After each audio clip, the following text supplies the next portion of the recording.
Vous avez peut-être entendu comme moi cette information. 26 milliardaires possèdent autant que la moitié la plus pauvre de l'humanité. Alors, ce n'est pas une information qui a tellement intéressé les journalistes, mais elle mérite qu'on y réfléchisse. Surtout dans une période où on nous explique qu'il n'y a pas d'argent pour les hôpitaux, pour la psychiatrie, que les EHPAD, que les services publics sont tous en train de craquer. En fait, il y a de l'argent, beaucoup d'argent. D'année en année, il y a plus de milliardaires et ils sont plus riches.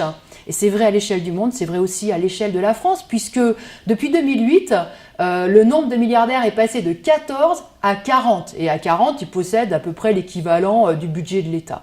Alors, bien sûr qu'il y a énormément d'argent dans la société, mais cet argent, eh bien, il est intouchable. Voilà, il est inutilisable, on ne peut pas le réquisitionner, y compris pour résoudre les problèmes vitaux qui se posent à notre société, parce que c'est de la propriété privée, parce que cet argent est accaparé par quelques-uns, et c'est cela qu'il faut remettre en cause.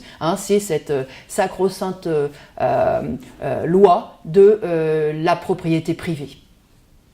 Cet argent qui s'amasse à un pôle de la société et dont on nous dit que c'est une propriété privée, qu'on ne peut pas y mettre notre nez, c'est le fruit du travail collectif. Bien sûr, il y en a toujours pour nous expliquer qu'il s'agit de quelques hommes qui ont eu des idées géniales, qui se sont imposées à l'échelle du monde et que le capitalisme fonctionne comme ça. Mais la réalité, c'est que cet argent, il est le fruit de l'exploitation et du travail de dizaines, de centaines, de millions de femmes et d'hommes de par le monde. Si ces montagnes de capitaux sont édifiées, elles le sont parce qu'il y a une pression constante sur les travailleurs, une pression au rendement, à la rentabilité, l'augmentation des cadences, l'écrasement des salaires. Et c'est pour que cet argent s'accumule dans les mains de quelques-uns que la grande majorité de la population est condamnée à la précarité, au chômage, à l'oppression.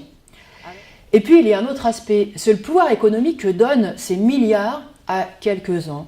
C'est ce grand capital, c'est cette poignée de grands actionnaires qui déterminent notre façon de travailler, de gagner notre vie, qui déterminent notre façon de nous nourrir, de se déplacer, de communiquer. Ils tiennent sous leur coupe toute l'économie et toute la société. Et ce sont eux qui peuvent décider de ce qui sera fait demain, des profits qui sont réalisés aujourd'hui. Autrement dit, ils décident pour l'avenir de la société, pour l'avenir de toute l'humanité. Et c'est peu dire qu'ils ne décident pas en fonction des intérêts collectifs.